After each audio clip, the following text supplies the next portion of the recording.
let's take a look at our top selections. Hi, everyone. Two graded stakes races on Saturday at Santa Anita. It's an 8-race all-dirt card. Southern California is expected to receive an abundance of rain late Thursday, early Friday. Races on Friday were already canceled.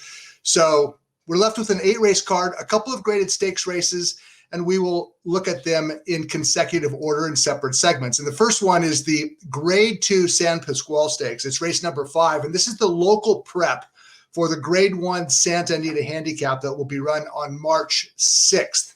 Now, the significance of the San Pasqual, in recent years at least, a couple years ago, it was won by none other than Accelerate. Accelerate would go on to have an outstanding season and finish up the year by winning the Breeders' Cup Classic. Is there a Breeders' Cup Classic winner in this year's San Pasqual field? It's a little early in the year to start talking about the Breeders' Cup, but it is a relatively interesting 5-horse field. Let's go ahead and take a look at the lineup. They're going 1 1/8 on the main track, a $200,000 purse. This race, as of 4 years ago, was the San Antonio, but the San Antonio was flipped to early in the Santa Anita winter meet, the San Pasqual from early into late, and now the San Pasqual is the prep for the big cap. Anyway, a little nugget for you historians out there. I expect that number 2 Idol will be heavily favored. He's the least experienced horse in the field, which also means he has the most upside, but he's in terrific form and he wants every bit of this 1 1/8 distance. In fact, he already set a track record at Churchill Downs running 1 3/16. So he's a son of Curl and he wants to run all day. This is a 1 1/8 race, and Idol should be tough to beat. He faces King Guillermo, winner of the Tampa Bay Derby a year ago. Express Train has run some races that put him in the hunt. The 2 long shots are both front runners. They're second-level allowance caliber horses. Number 1, Tis a Magician, and number 5, Zestful. So why is Idol likely to start favored? Well, for one thing, he has gone from strength to strength to strength. He's only started 4 times. He finished second in his debut. He won a maiden sprint. He won an allowance route. And last time out, in only the 4th start of his career, well, Idol did something that was actually quite remarkable for an unseasoned 4-year-old making his graded stakes debut. And it was in the San Antonio Stakes on opening day of the Santa Anita winter meet. And as we take a look at the stretch run of the San Antonio, you're going to see Idol down on the inside under jockey Gabriel Saez, and this is after making a premature move into the far turn. He gunned up inside. He looked like he was going to get swallowed. He battled back on the inside, put away, take the 101 and the 4th place finisher. And here comes Kiss Today Goodbye to tag him late. This was an outstanding performance by a lightly raced 4-year-old making his graded stakes debut with a move that was far too early. Saez did not need to move as early as he did. But Saez is back aboard on Saturday, and good jockeys know when to push the button, especially when they make what I think is a mistake last time out by moving a little bit too soon. Idol is lightly raced. He's getting better. His buyer speed figures in the mid to upper 90s are appropriate for this race. If there is a knock on the San Antonio, it's this. The winner, Kiss Today Goodbye, went back to Florida last weekend, basically wasted a race, in my opinion. He had no business in the Pegasus World Cup, and he finished nowhere. He finished 7th.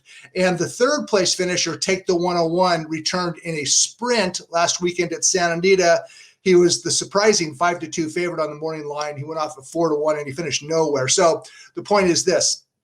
The winner of the San Antonio and the 3rd place finisher in the San Antonio both came back to kind of lay an egg. I don't think that's going to be the case with Idol. Idol is trained by Richie Baltus, and this son of Curlin is on his way to important things later on this year. So what took him so long to get to the races? Well, he was actually in training as a 2-year-old. He bucked his shins late in this 2-year-old season before he ever made a start. Baltus ultimately had to turn him out, and since he made his career debut last fall, he has been, I don't want to say unstoppable because he hasn't won them all, but he has made 4 starts, 2 wins, 2 seconds. Idol will be very tough to beat. in the San Antonio. Let's talk about a couple others, including a horse that I kind of like. I don't think he's good enough to defeat Idol, but I'm not sure about that either. And if there is a huge price discrepancy between number 2 Idol and number 4 Express Train, I don't mind at all backing my second preference, and that is Express Train. Express Train has been somewhat enigmatic.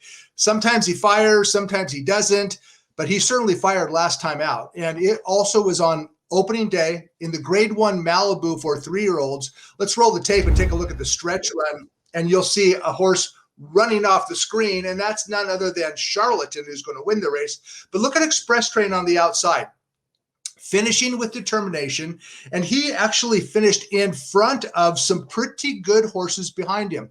Nobody's going to catch Charlatan. I don't think anybody's going to catch him in the Saudi Cup late next month either. But Express Train ran well, finishing second. And those horses that finished behind him, how about Grade 1 winner Collusion Illusion? Nashville, who was actually favored in the Malibu. Independence Hall, who would go on to finish third in the Pegasus last weekend.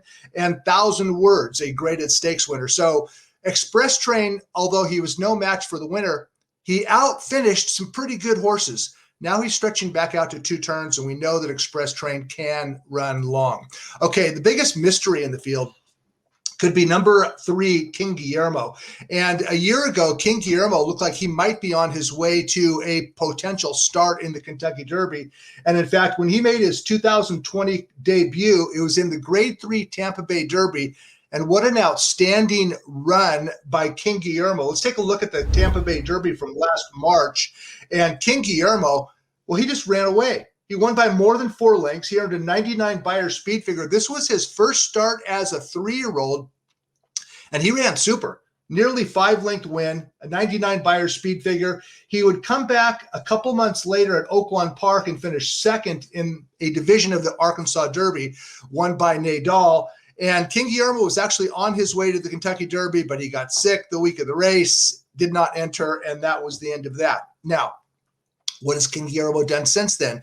Well, he did not run again until the Cigar Mile, and that was in December at Aqueduct, and he finished kind of a lackluster 4th in a 6-horse field.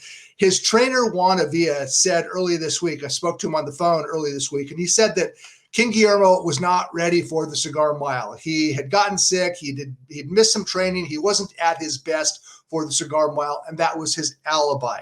But Avila said, and he was emphatic, that King Guillermo is a better horse now than he was going into the Cigar Mile. King Guillermo arrived at Santa Anita on Sunday. He will run in the San Pasqual. If he runs well, he will stick around to run in the Santa Anita Handicap on March 6th. Now, according to Daily Racing Form, our Daily Racing Form clocker staff in Florida, King Guillermo's workouts this year are nowhere near what they were a year ago. A year ago, King Guillermo trained lights out. He was a good horse, and he trained like a good horse. This year, according to DRF clockers, who I have a lot of trust in, maybe not so much. So if King Guillermo goes to post as, let's say, the second favorite, cross my fingers, I think he's a big bet against, based on his uncertain form, workouts that are not that impressive. As for 5-horse fields, well, they rarely offer value, and this is probably one of those. I like the favorite Idol. I don't know what price he's going to be, and I do also like Express Train as a potential upset. So from a wagering perspective, it's very difficult to determine what to do until you know what the prices are. Now, the fact that Express Train earned a 99 Beyer speed figure last time probably ruins the odds. And like most 5-horse fields, this race probably offers no value whatsoever unless King Guillermo gets hammered. And if he does, again, I think he's a huge bet against. I like Idol to win the San Pasqual Stakes. I like Express Train as a potential upsetter. And if you like to play exactas in a 5-horse field, Idol over Express Train would be the way to go. That's the San Pasqual Stakes, race 5, Saturday at Santa Anita.